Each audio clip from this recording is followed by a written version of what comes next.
The day was August 19th, 1942.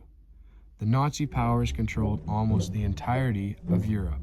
Britain and the Allied powers had their eyes set on taking it back from Hitler and the Nazis. But just how were they going to do that? The Dieppe raid, officially called Operation Jubilee, was planned by British military leaders. The main goal was to test whether Allied forces could successfully capture a heavily defended port on the coast of Nazi-occupied France. Another goal was to gather intelligence on German defenses and boost morale among Allied nations. Although British commanders led the planning, around 80% of the troops chosen were Canadian, mainly from the 2nd Canadian Infantry Division. Many of these soldiers had been stationed in Britain for years and were eager to see combat. However, the planning had serious flaws.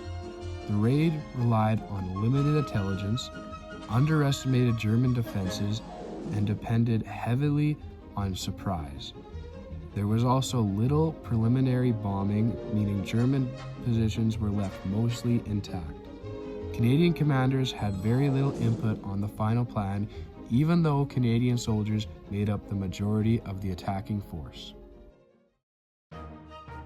The Dieppe raid began in the early hours of August 19th, 1942. Almost immediately, things went wrong. German forces detected the Allied ships approaching the shore, eliminating any element of surprise. Canadian troops landed on the beaches. They were met with heavy machine gun fire, artillery, and obstacles.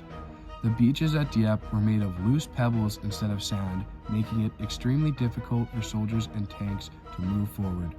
Many tanks became stuck or were destroyed before they could support the infantry. Communication broke down and reinforcements were sent despite the obvious danger.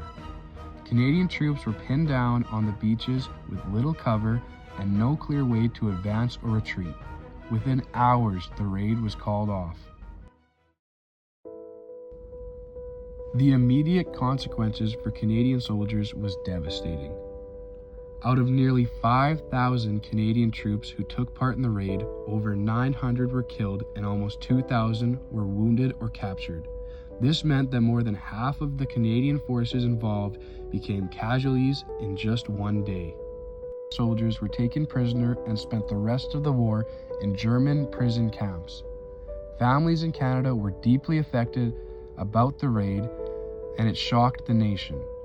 It was a major blow to Canadian morale and raised serious questions about Allied leadership and planning. Despite the tragedy, the Dieppe raid led to important long-term lessons that helped protect Canadian troops later in the war. Military leaders learned that attacking a heavily defended port directly was extremely dangerous.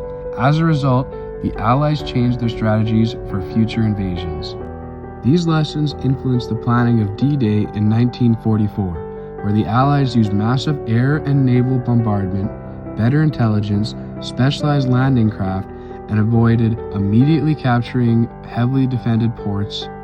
Canadian forces played a key role in the success on Normandy's landing, applying the hard lessons learned from Dieppe. For Canada, the raid became a turning point. It highlighted Canada's significant contribution to the war and led to the greater role in Canadian commanders in later operations. The sacrifice of the Canadian troops at Dieppe is remembered as a painful but important chapter in Canada's military history. In conclusion, the Dieppe raid was poorly planned and disastrously executed, leading to severe short-term losses for Canadian troops.